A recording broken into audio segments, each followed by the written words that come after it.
오늘 본문에 보면 복이라는 단어가 나옵니다. 여러분 퀴즈입니다. 복이 몇 번 나올까요?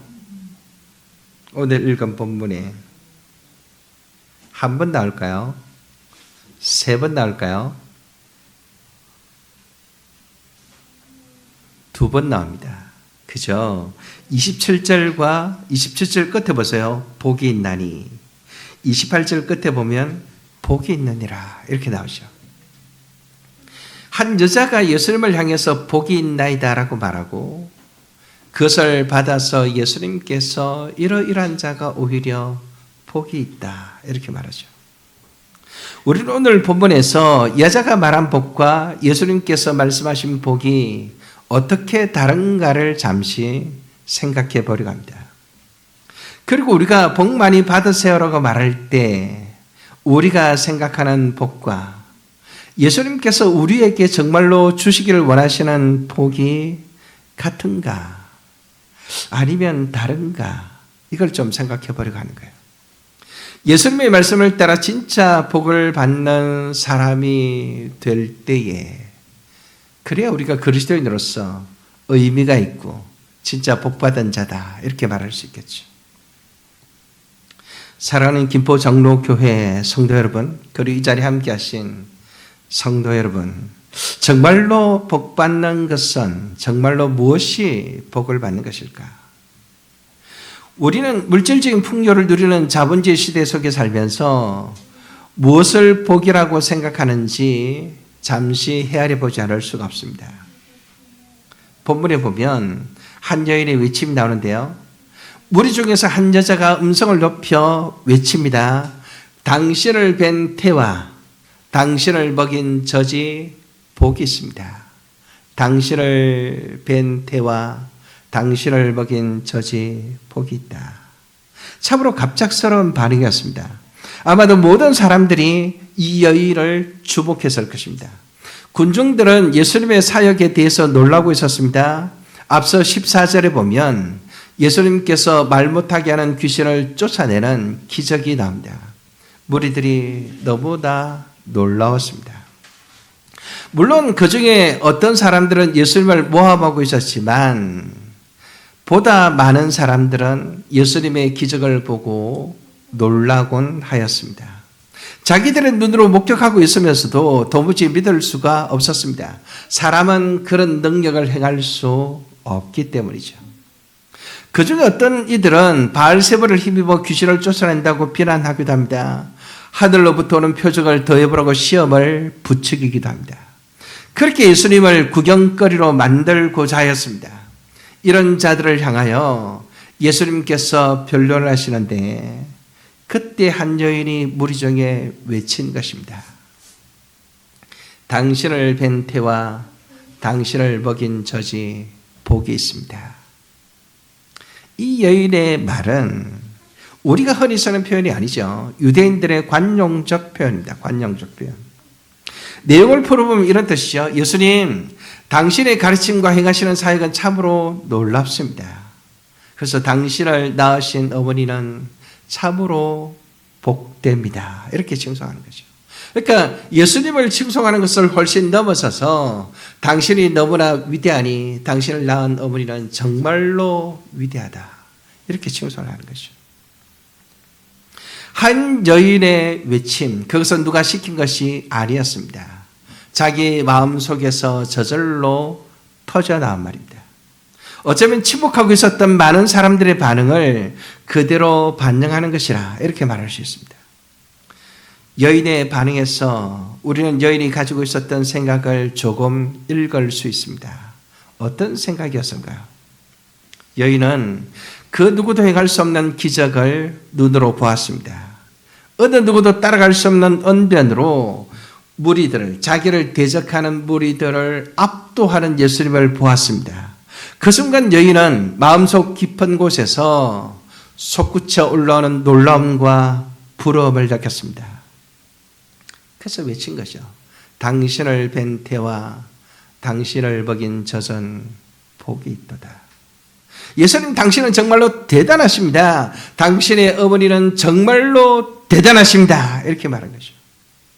여인이 가지고 있는 세계관, 여인이 가지고 있는 유한성, 여인이 가지고 있는 인간관 등을 생각할 때 이러한 부러움과 놀라움이 담겨있는 탄성은 당연한 반응입니다.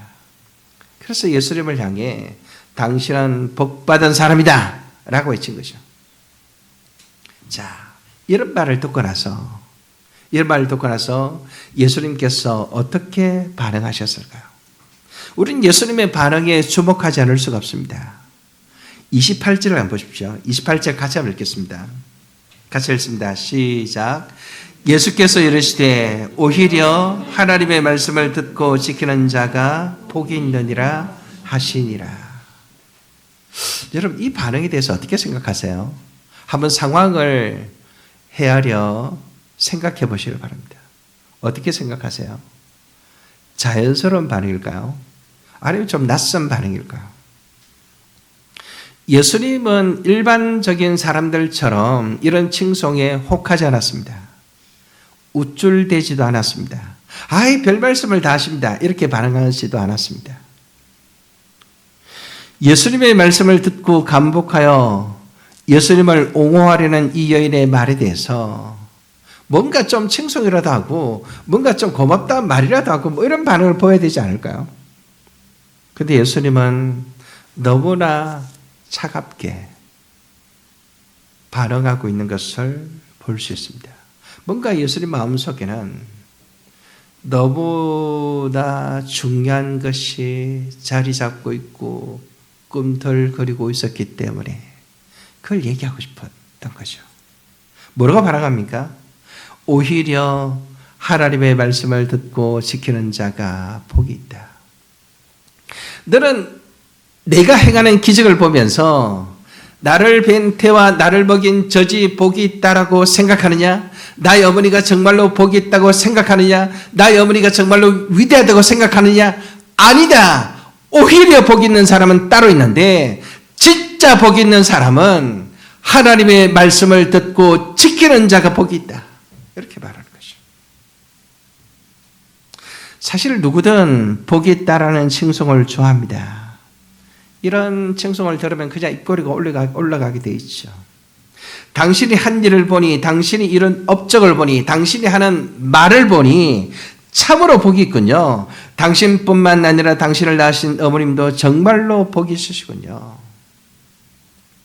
여기 여인이 예수님을 향해 칭송한 이런 식의 칭송은 사람들의 삶에서 얼마든지 있을 수 있는 일입니다. 사실 우리 시대는 칭송이 좀 과한 게 문제죠. 과한 게.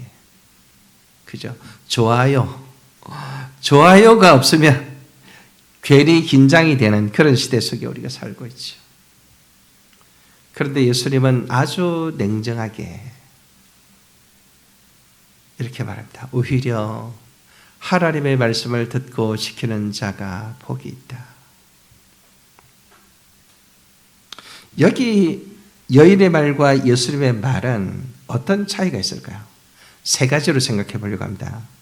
우선 첫 번째는 여인은 당신을 뵌 태와 당신을 먹인 젖이 복이 있다고 말하는데 이런 특정인에게 주어지는 특정한 복에 대하여 부러워하며 칭송하는 것입니다. 특정인에게 주어진 특정한 복에 대해서 칭송하는 것입니다. 아무나 예수님처럼 위대한 사람을 낳을 수 없습니다. 아무나 예수님과 같은 분을 길러낼 수 없습니다. 예수님이 이 땅에 오셔서 하신 모든 일들은 역사 속에 전무후무한 사건이었습니다. 하나님의 나라를 도래케 하고 하나님의 나라를 펼쳐 보이는 위대한 표적이었습니다. 그죠? 여인이 예수님에 대해서 얼마나 깊은 이해를 가지고 이렇게 칭송했는지는 알 수 없으나 자신이 보고 들은 바를 가지고서 경이로움을 말하고 있는 것이죠. 그런데 이 여인의 칭송한 대상이었던 예수님과 그의 어머니가 누린 복은 매우 제한적인 것이었습니다. 누구도 흉내낼 수 없는 일이었습니다. 그 사람은 특별하다. 그분의 어머니는 특별하다.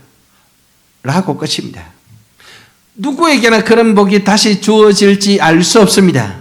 그저 부러워할 뿐이고 그저 놀라울 뿐입니다. 이런 점에서 여인이 받은 복은 닫힌 복이라고 말할 수 있습니다. 한번 따라해 볼까요, 여러분? 다친 복. 다친 복. 그죠? 예수님이 받은 복을 관찰할 수 있고, 예수님이 받은 복을 목격할 수 있고, 그 혜택도 누릴 수 있고, 그렇게 할 수는 있지만 그 복을 내가 기대하기는 불가능한 것이죠. 그죠? 다친 복, 다친 복. 근데 예수님께서 말씀하시는 복은 어떤 복일까요? 열린 복입니다. 따라해 봅시다. 열린 복. 열린 복. 왜 열린 복일까요? 예수님께 일어난 복은, 예수님께 주어진 복은 이미 일어난 일이고, 그죠? 누구도 흉내낼 수 없다는 측면에서 닫힌 복이라는 거죠. 근데 예수님께서 말씀하신 복은 뭐죠? 하나님의 말씀을 듣고 지키는 자가 복이 있다고 말하니까 어떻게 하면 되죠? 특정한 사람에게 국한된 일이 아닙니다. 말씀을 듣는 자 누구에게나 기회가 주어집니다. 누구나 할 수 있는 일입니다. 언제든지 하면 됩니다. 이미 일어난 일도 아닙니다. 앞으로 얼마든지 일어날 수 있는 일입니다. 그죠? 그런 점에서 예수님 말씀하신 복은 닫힌 복이 아니라 열린 복입니다. 누구든지 말씀을 듣고 따르기만 하면 누구나 받을 수 있는 복입니다. 그래서 열려있는 복입니다. 여러분, 여기에 하나님의 은혜가 있습니다. 만일 적어도 위대한 사람을 낳은 여인 정도는 되어야 복이 있다라고 말할 수 있다면, 다른 사람들은 그것을 부러워할 뿐 자신의 삶에 새로운 전기를 마련할 수는 없습니다. 유행을 바라며 기다릴 수밖에 없습니다. 아니, 나는 흙수저로 태어난 것을 절망하는데 그칠 수밖에 없습니다. 금수저를 바라보면서 부러워할 수밖에 없습니다. 재능이나 부요함의 차이를 극복하기란 정말로 어렵습니다. 비교의식 속에서 좌절을 맛볼 수밖에 없습니다. 그게 세상의 복인 거죠. 근데 하나님의 말씀을 듣고 지키는 자에게 주어지는 복은 누구든지 시작할 수 있습니다. 누구든지 그 말씀을 듣고 따라하면 됩니다. 소망을 가지고 당장 시작하면 됩니다. 그죠?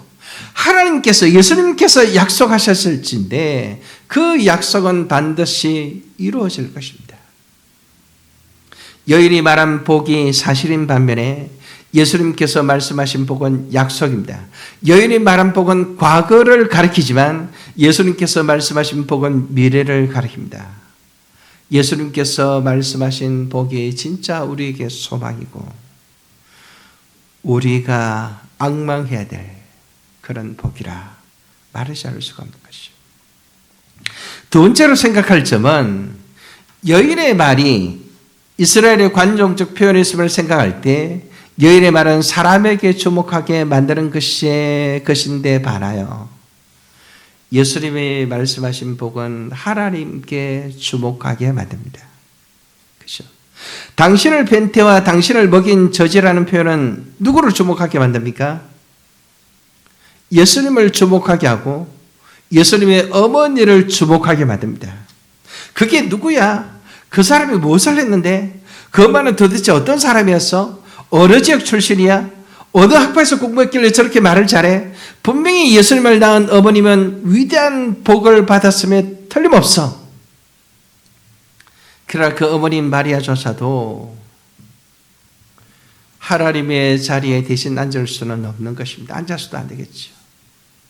아마도 마리아의 신앙을 볼 때 자신은 결코 하나님의 자리에 대신 앉고 싶지 않았을 것입니다.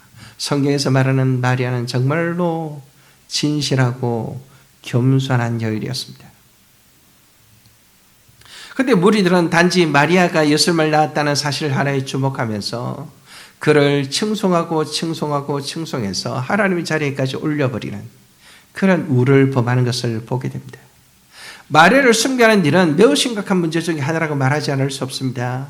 하나님보다 하나님의 어머니 마리아에게 기도해야 더 효과가 있다고 믿는 이들이 있는데 너무나 잘못된 것입니다. 어디 마리아 뿌리겠습니까? 우리가 잘못된 복을 구하고 말하고 주목함으로써 하나님의 자리에까지 사람들을 올려버리는 경우들이 얼마나 많은지, 스스로 교만해지는 경우가 얼마나 많은지, 그 교만으로 인해서 패망하는 사람들이 얼마나 많은지 모릅니다. 좋은 대학이라도 가면 마치 세상을 다 얻은 것처럼 복받았다고 말합니다. 좋은 직장에 가면, 정권에 오르면, 사업이 잘 되면 복받았다고 말합니다. 물론 하나님은 이런 복을 더불어 주십니다. 아브라함이 받은 복을 보십시오. 솔로몬이 누렸던 복을 보십시오. 얼마든지 받을 수 있습니다. 문제는 뭘까요? 하나님을 잃어버린 채 그것들을 하나님의 자리에 올려버리면 문제가 된다는 것입니다. 이런 식의 복들은 사람을 주목하게 만듭니다. 사람을 높입니다. 반면에 예수님께서 말씀하신 복, 하나님의 말씀을 듣고 지키는 자가 복이 있다라는 이 표현은 누구를 주목하게 만듭니까? 하나님께 주목하게 만듭니다. 하나님이 하신 말씀에 주목하게 만듭니다.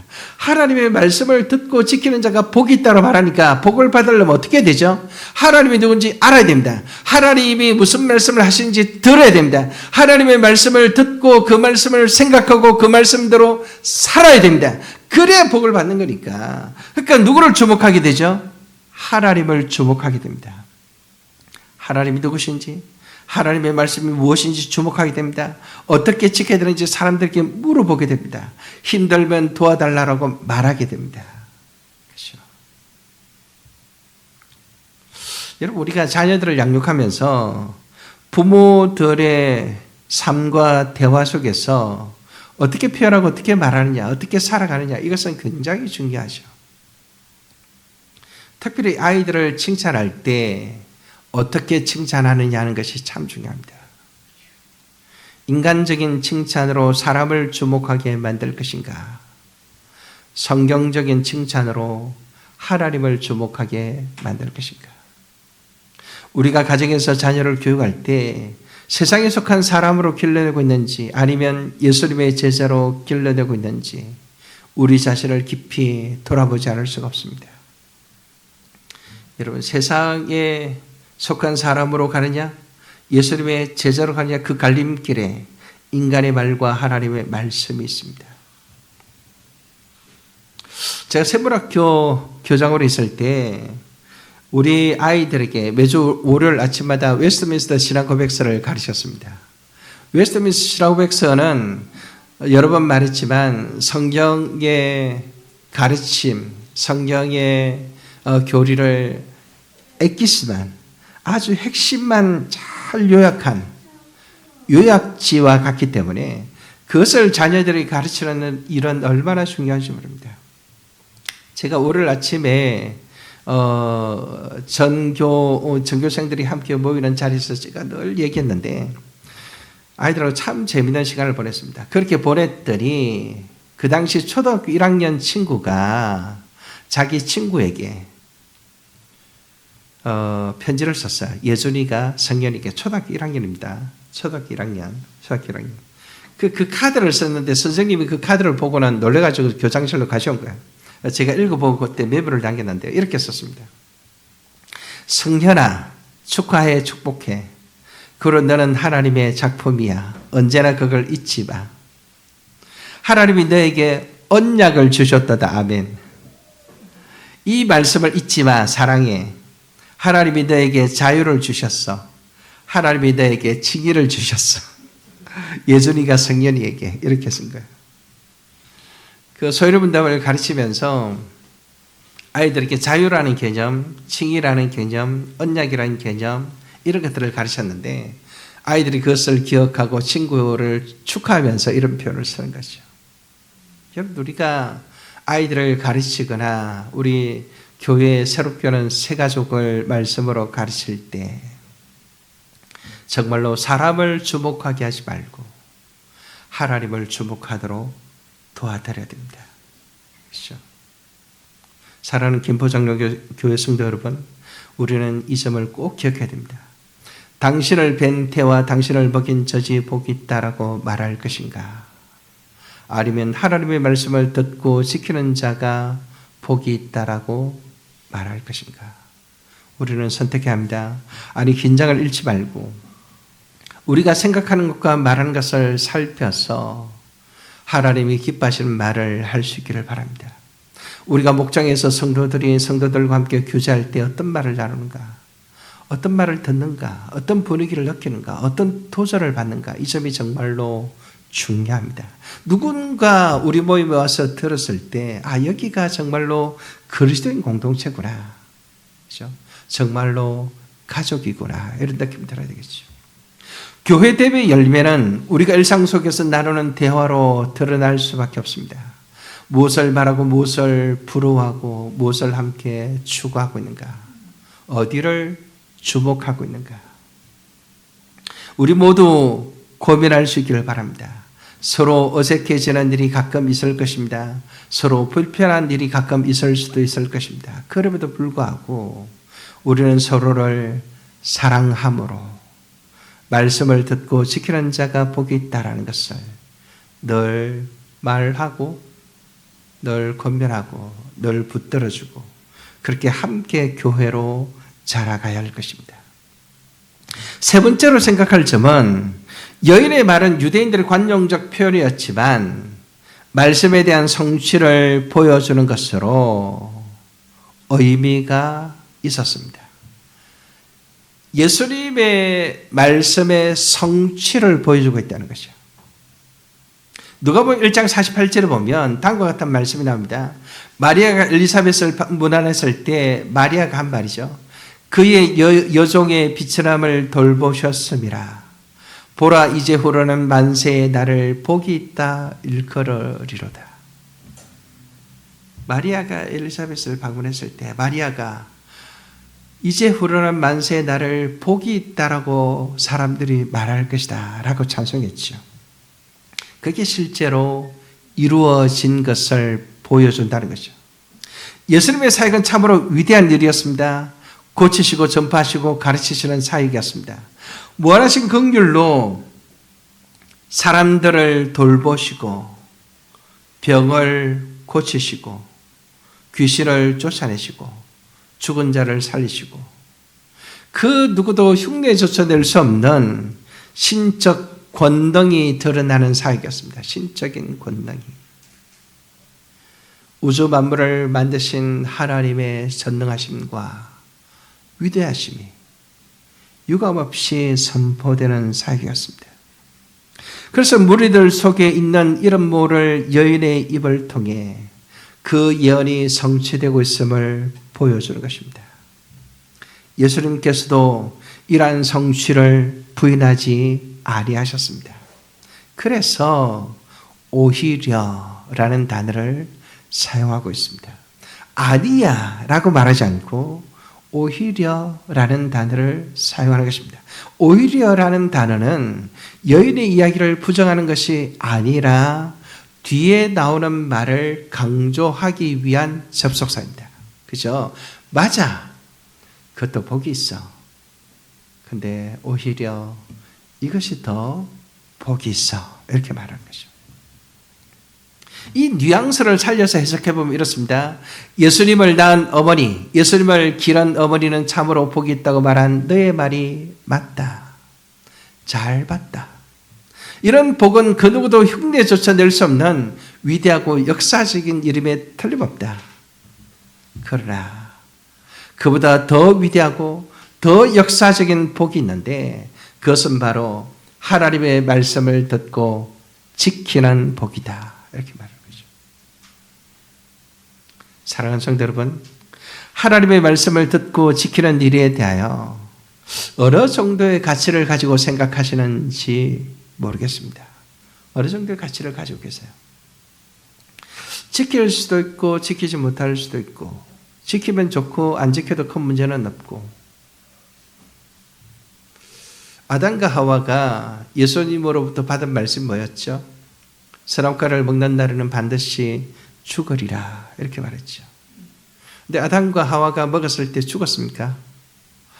하늘에서 번개가 떨어져서 꽝꽝 하면서 그 자리에서 팍 죽었습니까? 아담과 하와가 하나님이 말씀하신 선악과를 먹었는데 아무 일도 일어나지 않았습니다. 아무 일도 일어나지 않았습니다. 아니, 죽는다고 말씀하셨으면 아담과 하와가 딱 따먹는 순간 어떤 일이 일어나야 될까요? 막 땅이 막 흔들리면서 갑자기 먹거름이 몰려오면서 갑자기 막 천둥 번개가 치면서 두려움, 죽음의 공포가 휘감는 뭐 그렇게 돼야 되잖아요. 근데 아담과 하와가 선악과를 먹었을 때 아무 일도 일어나지 않았습니다. 왜 그랬을까요?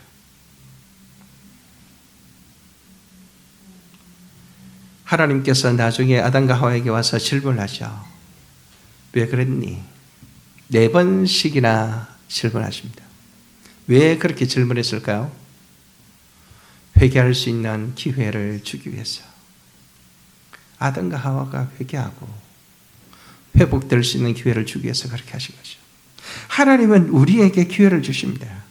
우리가 말씀을 지키지 않는다고 해서 하늘에서 번개가 떨어져서 죽지 않습니다. 우리가 하나님 말씀을 어긴다고 해서 차를 타고 가다가 갑자기 사고가 나고 이러지 않습니다. 하나님은 그런 분이 아니에요. 하나님은 끊임없이 우리에게 기회를 주시고 또 기회를 주시고 또 기회를 주시는 분이시죠. 근데 그것을 가지고 인간들은 어떻게 생각하는 거죠? 하나님을 허허허허 하는 마음 좋은 할아버지 정도로 취급하고 업신여기는 경우가 얼마나 많은지 모릅니다. 그렇죠? 말씀을 지키면 좋고 안 지켜도 별 문제 없는 그렇게 생각하는 것이죠. 많은 사람들이 말씀에 대한 순종의 가치를 그 정도로 생각하고 대충 살아가는 것이죠. 그러니까 진짜 복을 못 누리는 것입니다. 제가 섬겼던 세물학교는 매년 1학기마다 전교생에게 순종을 가르쳤습니다. 성경에 나오는 성품 49가지를 한 달 한 가지씩 계속 가르치는데요.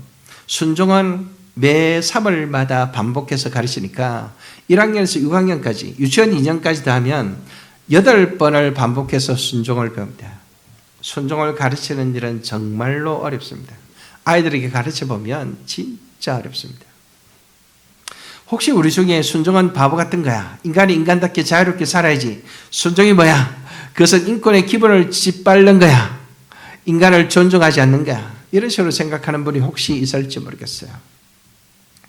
네, 얼마든지 그렇게 생각할 수 있죠. 하나님은 우리에게 진짜 자유를 선물하신 분이시기 때문에 그렇게 생각할 수 있죠. 네, 여러분, 우리가 순종을 가르쳐야 될 이유가 뭘까요?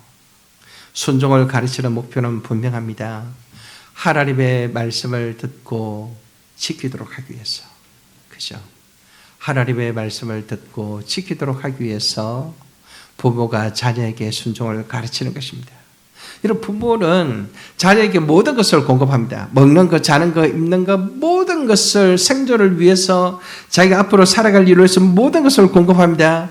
근데 그 모든 것을 공급하는 부모의 말도 잘 듣지 않습니다. 업신여기고 무시합니다. 그만큼 우리 속에 있는 죄가 무서운 것이요. 장현 씨 어서 오세요. 먼 길 온다 고생하셨어요. 그죠? 얼마나 무서운지 몰라요.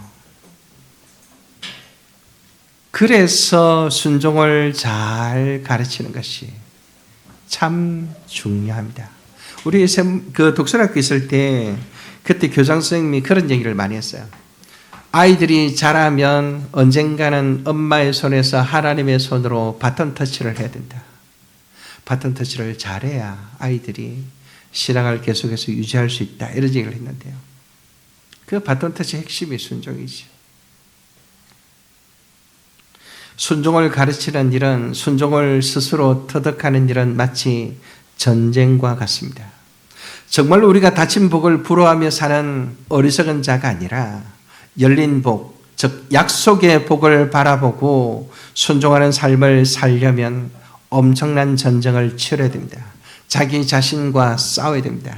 자기 속에 있는 욕망과 싸워야 됩니다. 수많은 유혹과 싸워야 됩니다.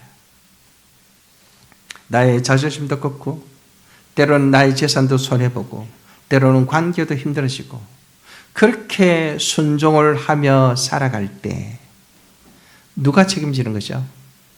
하나님이 우리를 책임지시는 것입니다. 예수님을 낳은 여인이 받은 복보다도 하나님의 말씀을 듣고 지키는 자가 훨씬 더 복이 있다. 말씀을 듣고 지키는 자가 복이 있는 것이 얼마나 큰 복인지 무엇과 비교됩니까? 예수님 같이 역사 속에 어마어마한 분을 낳은 어머니보다도 더 복이 있다는 것입니다. 예수님께서 이 순종의 중요성에 대해서 누가복음 8장 21절에 이렇게 말씀하셨습니다. 예수께서 대답하여 이르시되 내 어머니와 내 동생들은 곧 하나님의 말씀을 듣고 행하는 이 사람들이라 하시니라. 예수님을 잡으러 가족들이 왔을 때 제자들이 말했습니다. 예수님, 당신이 가족들이 와서 당신을 찾습니다. 이렇게 말했을 때 예수님 뭐라고 말했죠? 누가 내 어머니여, 누가 내 자녀들이냐, 누가 내 동생들이냐. 하나님의 말씀을 듣고 행하는 이 사람들이 나의 어머니와 나의 동생들이다. 즉 교회 안에서 새롭게 맺어지는 하나님의 백성들, 예수님의 가족을 말씀하고 있는 것입니다. 말씀을 듣고 지키는 자는 예수 그리스도를 낳은 위대한 어머니가 누린 복보다 훨씬 더 큰 복을 받고 예수님의 어머니와 동생들과 한 가족이 된다는 것입니다. 그분을 머리로 하는 한 교회가 되는 것을 의미합니다. 얼마나 영광스럽고 얼마나 놀라운 일이지요. 하나님의 말씀을 듣고 지키는 자가 복이 있습니다. 아멘이십니까? 하나님의 말씀을 듣고 지키는 자가 복이 있습니다. 이것이 김포 장로교회의 진짜 복이 되었으면 좋겠습니다. 우리 모두가 진심으로 기도하고 간구하는 복이 되었으면 좋겠습니다. 진심으로 서로를 위해서 복을 빌 때 이러한 복으로 빌었으면 좋겠습니다.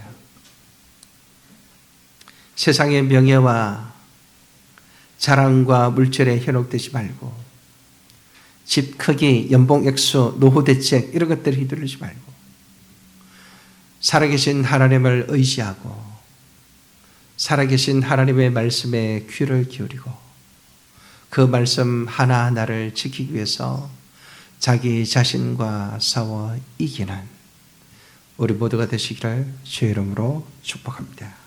아멘.